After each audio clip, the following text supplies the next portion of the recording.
Welcome to the TinyBox Dialogues. This series was created to share the knowledge of our experts using real examples from real people with real stories. Welcome. Joining us today is Maike Buhr. Maike is passionate about understanding people, markets, and business opportunities. She helps organizations to uncover deep insights into ways of living, culture, and emotions because she believes these are the ingredients to successful innovations and powerful brands. So Maike, would you like to say a quick hi? Yes, hi, my name is Maike.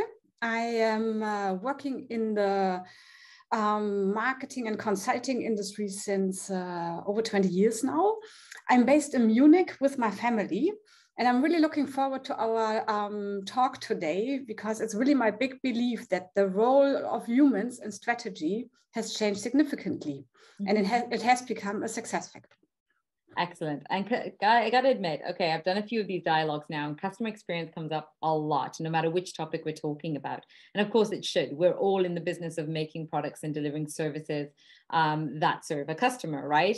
But customer experience is different from customer centricity. And I know customer centricity has become a bit of a buzzword. So can you please explain your definition of the two and why they're so different? Yeah, happy to do so. Customer centricity is a mindset and an organizational culture. It is all about putting the customer first at the center of everything that you do. And it sounds easy, but it is a lot more than just having the customer top of mind. It's really about understanding in depth what your customer is feeling, doing, why he is acting the way he or she acts. And customer experience actually is taking it into action. The foundation for solid customer experience design is customer centricity, so understanding your customer. And once you understand him, then you are in a great position to design an experience that is relevant and meaningful to the person that you want to establish a relationship with. Okay, so it's really great that you defined it because that's been one of the contentious points that has come up in the past. So it is definitely good to know customer experience is the delivery of your customer-centric strategy. That's fantastic. Now, you've worked in the customer field for a very long time. So what led you to make the transition from now customer centricity, as we've just defined it, to human-centered strategy? Yeah, that's a great question. Indeed, I have been working since quite a while in this area. I have worked across categories and industries, and I've seen all kinds of different customers. Mm-hmm. And for many years, customer centricity has been defined as understanding your customer with the purpose, with the objective of being the brand or product of choice and ultimately increasing revenues. So it was an economically driven motivation that was behind it. Now, over the last couple of years, we see consumers going beyond that. Topics like sustainability, society health, diversity, equality, all these topics are relevant. The topic of purpose has come up. And that's in order to reflect that, I'm shifting to human centricity instead of customer centricity. And for me, human centricity is the next level up to customer centricity. Mm-hmm. Because it adds a dimension of sustainability and societal health to it. Mm-hmm. Which is, as we all know, a major purchasing criteria for younger customers. Yeah, I would argue even more than younger customers. We've been talking a lot about the great quit that's taken place during the pandemic. And a lot of people, they're not leaving because necessarily they want more money or they want a different role. It's because they want a company with purpose. And I think that really feeds into what you're talking about with all these other topics and dimensions coming out. That human-centered means you got to care about what the humans in your company or within society care about, right? And if you're not paying attention, then your product or service may also become irrelevant, right? Now, why is this more relevant than ever? Is it the pandemic? And please do reply by all means. No, I mean, for many years it has been kind of the economical reasons and sustainability have been kind of competing objectives. But when you talk about the human behind it, it shouldn't be. No, we have to think this long term. So that's why I believe it has to. We have to find ways to make this happen on both levels. That's actually a great way to describe it. It's really become, like you say, it was competing, and greenwashing was a really big thing for 10 years there, and now they realize they can't get away from it because transparency is also part of the thing that we have to take notice of and advantage of in the social media that we're seeing. You can't hide what you're doing anymore, right? So you have no choice but to be sustainable, because everyone can see it if you're not. But let's come back to the customer centricity and the human-centered strategy. If people buy a product or service, then you've already succeeded. They bought what you were selling, right? But you were saying to me recently that also makes us underestimate how successful we could be if we dug a little deeper, right? So why is superior consumer understanding a crucial driver for success? What do you mean by that? Digging deeper. Well, I mean, digging deeper means definitely spending time and money to fully understand the people that you are looking at building a relationship with. Mm-hmm. But for me, this is, in the times that we live in, this becomes even more important. We are living in the VUCA world, no? And the consumer is changing consequently. The pandemic brought a lot of digitization. Sustainability is a big mega trend that we can't ignore. Mm-hmm. And now with the Ukrainian crisis, you have a lot of worries surfacing again, and the consumer is constantly changing. Mm-hmm. And you can only understand the state of mind of a consumer if you are close to that person. So, and it becomes even more important in these days. I'm hearing quite often from my clients, I do this since many years. I totally know the consumer. But guess what? The consumer mindset is also changing. The person is evolving. We are moving to younger generations. Things are changing. Mm-hmm. So that's why I believe this has become a critical factor of success. And if we are in business to bond with our target group and to be relevant for them and to be the brand of choice for them, why not get directly in touch with them and design for them with having their needs in mind? It's kind of, if I describe this in a different word, it's kind of the direct road that leads to definitely arriving at your target. Mm-hmm. You could also take a curvy road or some deviations, but there obviously is a risk of getting lost. I just want to quickly define, anybody who doesn't know what VUCA is. It's volatility, uncertainty, complexity, and ambiguity. It's a very common term nowadays used, like you say, because consumers are dealing with more ambiguity than ever. And so I just wanted to make sure that people understand that, that will be listening. Now, having said that, I want to get to a little bit of the how. How can people really get to know their customers? What kind of tools or strategies would you suggest that they use? I usually look at quite a lot of tools, and it is always about understanding data that is available. And these days there's a lot of data available, which is all great. Actually, it has become much easier to arrive at consumer understanding. Mm-hmm. But the second dimension that I always look at is the qualitative elements, kind of the mindset, the reasons why people behave or act as they act. Mm-hmm. So in my mind, it is always about analyzing the data that you have, but mm-hmm. also about really digging deeper in understanding mindsets and psychology of the consumer or the human. Okay, very good. And so, you mentioned before, and we know there's a lot of data out there, and sometimes people are measuring things that aren't useful to be measured. So you had said to me that data tells you what they do. Could you expand on that and finish that sentence for everybody? Yeah. like if you think about all the e-commerce data that you have, no, I mean, it tells you what people buy at what frequency, how many, which combinations they buy, and where they live and where to ship to. It also makes some indications on their situation of living. But in the end, you don't know why they bought your product. What is really driving them? Why did they buy your product and not a different product? So the why is something that you can only understand if you go into qualitative research. And there are many ways. You mean interviews, because you're a professional interviewer as well, right? Yeah, I mean, there are a few ways to do qualitative research. A common way is doing interviews or focus groups, which I'm still a big fan of, even though it is not a recent tool.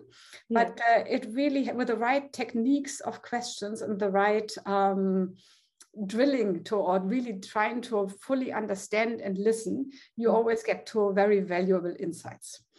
Other ways that I like a lot and made very positive experience with is really to do ethnology research. And there you go into people's homes, into their houses. You're very close to what they do and where they are. You observe what they do. You are in very close. No, it's not a staged situation. You are at their homes. And that's usually where, by talking to people and also observing what they do, what else is around them, you can really discover a lot of insights.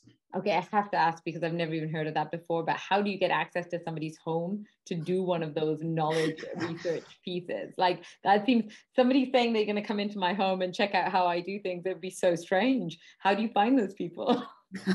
Yeah, well, there are professional professional panel and field companies who have a database of people who are generally interested in participating in market research studies. Right. Okay. And then you define who and what you are looking for. And then those companies recruit the people. They, of course, get an incentive for participating, but they are pre-selected on their openness to welcoming you at home. That's okay. So I have to admit, so I ran a mystery shop program for a financial company in Canada, and that was always the kicker, was finding the people who are already clients versus new potential clients, because it's the current clients you want to hear from. They're the ones that can tell you how to do it better, or what they're seeing on the market as well, right? So this is always the challenge, is how do you find those people? So I love that. And it's great. That's a great market for the company. Now, I want to get a bit more deeper into the human-centered piece. So I'm going to talk about what one of my colleagues, Christoph, always says. Actually, no, before we come to that, I'm going to say, well, we're not just talking about interviews and research. I love that you have these examples, but it is about what you do with that research, right? So how do insights impact your strategies? Because you've talked about two different pieces, communications and the offer itself. So can you tell us a bit about why should that data then inform research or interviews, whichever data you decide is useful to your organization? How does that inform the new strategy? Well, the insights that we generate in consumer understanding are the foundation of strategy, but they are not the only element. Let's go into innovation. Like, if you want to design a product or a service, it is always good to know what exactly the need is that people have, and what are maybe tensions or unmet needs or gaps that you could design on. So if you go into innovation based on a design thinking sprint, then the first half of the sprint is dedicated to understanding the consumer, but also to to kind of distilling the facts that you have learned into valuable insights. And then the insight is the springboard for the ideation process and for coming up with ideas that solve the problem, or find an easier way to solve the problem, or enhance it in a way that is differentiating in the market. So it is at the very source, at the very beginning of the process of coming up with good ideas, new ideas. And then the consumer plays another role in the end in validation of those ideas. Of course, yeah. If we talk about communication, it is essentially very similar. Good communication is based on strong insights, and good communication or strong insights leads to strong communication, but also to different communication. Like, for example, if you, it's an industry example, but if you think about the Always Like a Girl campaign or the Dove People campaign, Yeah. those are not campaigns that you would have created without really digging deep into the psychology of the teenage girls or women in general. No, those are really underlying feelings that have been discovered and that really led to outstanding campaigns. I think they are great examples for how you can, based on those insights, make a difference in the market and build your business. That completely makes sense, and you're absolutely right. And in some cases, it is really about sharing a purpose rather than just the brand, right? It's like that's actually what's going to get people to buy in and be advocates of your brand. I do want to ask you about cyclical processes, because clearly the customer is changing all the time.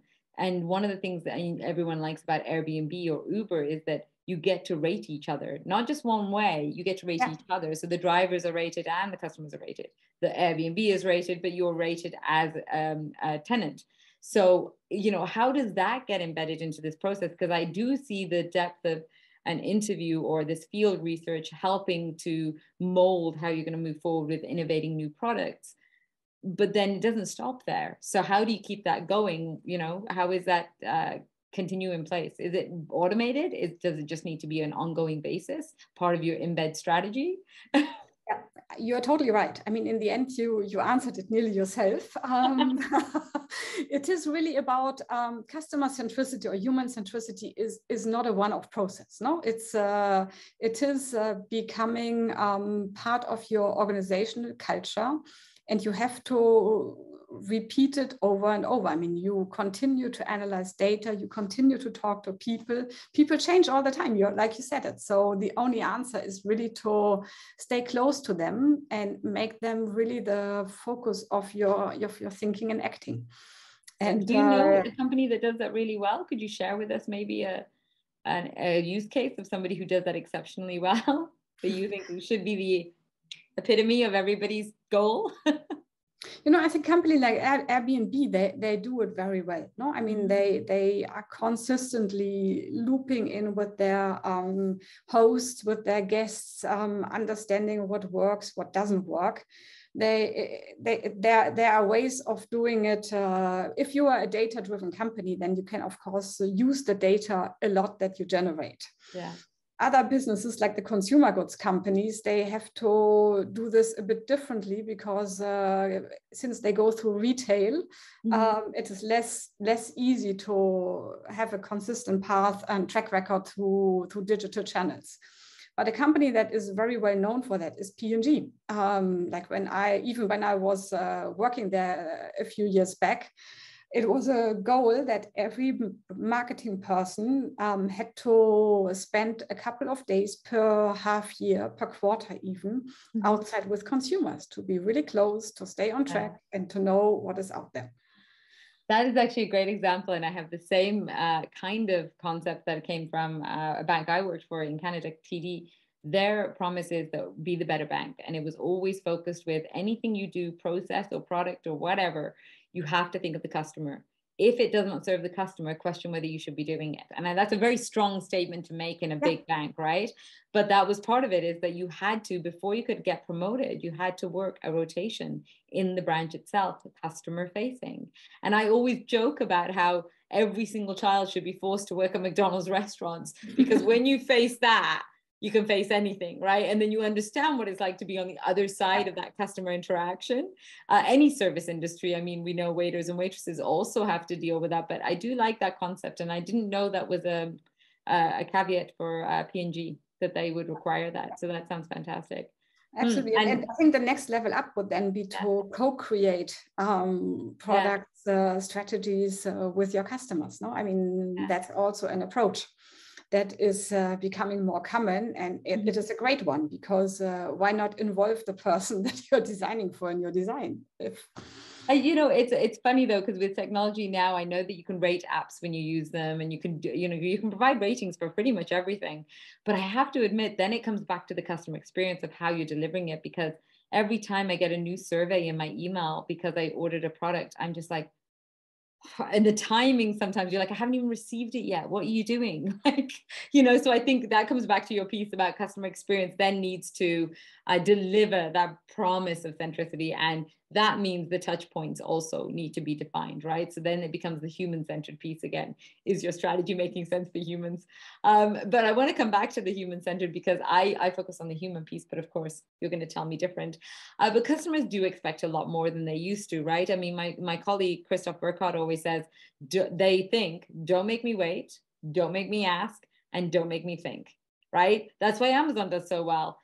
We get it overnight on Prime. We don't have to ask, they suggest products to us, and we don't have to think, because it's one click buy if you want to, right? So that's why people love these kind of tools, but they deliver what you need. Do you expect a fundamental change in how we deliver to customers for the future? I mean, is there something that we're missing, or that you think is going to shift again? Because now I'm starting to hear, I'm going to caveat that by saying now I'm starting to hear that because of the pandemic, people are starting to buy local, and they're willing to wait 2 weeks if they are getting the product they need locally. Is that true? Is that where you see it shifting again? Or what are your thoughts? Predict the future for me. Yeah, I definitely see it shifting again. I think the ease and convenience concept is still a great one, and Amazon does this par excellence. No, it's really good. But Amazon is also a perfect example of some criticism coming up. No, it's not sustainable to ship every small parcel. It's not that they are not treating their workforce equally and fairly. There are lots of caveats behind it. And I believe that actually delivering to consumers, to humans in the future is becoming even more complex. You have sustainability, you have equality, you have diversity to cater for, you have new trends emerging. It is not getting easier, but on the other hand, it is always a good challenge to keep up with that. So I do see it shifting. I do think that the pure focus on ease and convenience is losing a bit of its speed. And it actually comes back to my differentiation between customer-centric and human-centric. No? I mean, Amazon is about quickly meeting needs, and it's all about economics. I think in now and even more so in the future, you have to integrate elements of sustainability and society and purpose to continue to be relevant. You know, it really bothers me every time I get a box and the product's this big, but the box is this big, and you just think, how does that make any sense? Even if even if it's local, even if you're ordering local. So I do see that would be a great, by the way, if anybody's listening and developing boxes that fit any product, this would be fantastic. But I want to come back to this human-centered strategy approach, because I think, as you say, people need to differentiate what their businesses are delivering and why. And, you said to me earlier that humans are not the only thing we're talking about in human-centered strategy. And you mentioned sustainability, et cetera. But I think that I'd like to just, if you don't mind, if you wouldn't give us a couple of tips on how people can figure out where to focus, or, of course they're interviewing and finding out about their customers, but is there anything else they should be doing in terms of something they're following, or is it about the UN SDGs, or how do you see that playing out, or how can you make that easier? I think that is a great question. And I would also like to make clear that in my mind, human centricity is not the only ingredient to a good strategy. No, I mean, it's a solid foundation, but it's by far not the only one. I don't stop there with my work. I mean, in the end, it is also about integrating market dynamics, competitors. It is about integrating trends. But also it's about integrating the strengths of the individual client or the company. What is the DNA? What is their strengths? What are they good at? Yeah. And of course, it is also about finding a strategy that is economically viable. No, I mean, we are in the end, we still have to ensure that the company makes revenues. So in the end, it is really about bringing all these elements together into a successful strategy, whether it is on the brand or on their offer. You have to bring these elements together in order to have a good strategy. Mm-hmm. And then they need to make it visible, because if I hear about a company doing good things, I'm more likely to consider buying from them. And that's the reality of today, right? That it is starting to shift in that direction. But if I don't see it, then I don't know. And that's got to be also part of the strategy, right? So, I mean, you believe that organizations need to start with consumer and customer research as a foundation for successful strategies. That totally makes sense. I'd like to give you a moment, because we will be finishing up in 5 minutes, but if you'd like to take a moment and share final takeaways or steps that people can take that are listening, that would be fantastic. Yeah. Okay, let's see. No pressure.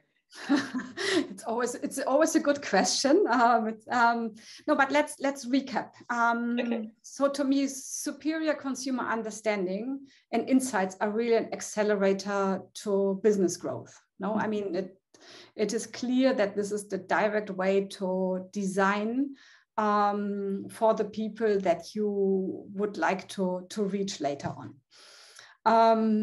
Another takeaway for me is that human centricity is the next level up to consumer centricity, because it adds elements of sustainability and purpose or societal health.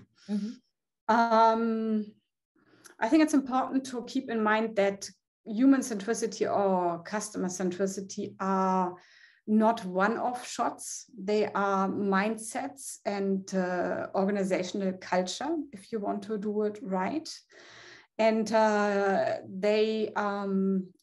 and understanding, and what else should I say?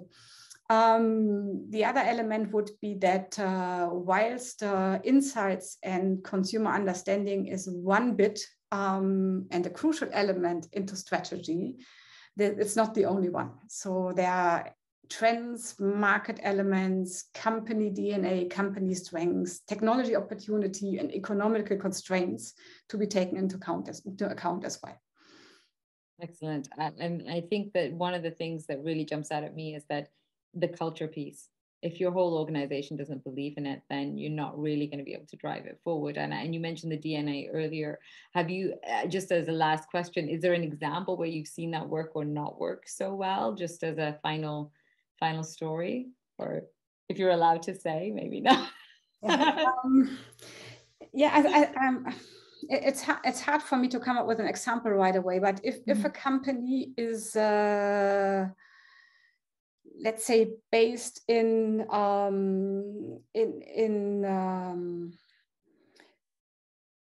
if a company is based in, I have a client who works actually in office equipment, and that company is used to do a lot of small accessories to equip your desk, etc.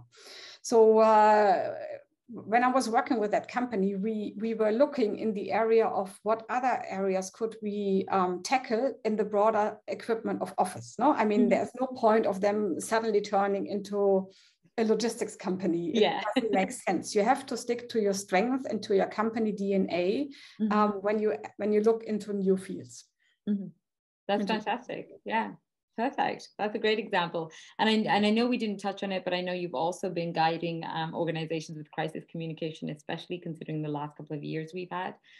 So, I just want to share with everybody that the information to contact Micah or follow Micah on LinkedIn will be shared underneath the Spotify and the YouTube videos. So there you have it. Remember to design to the people you want to reach.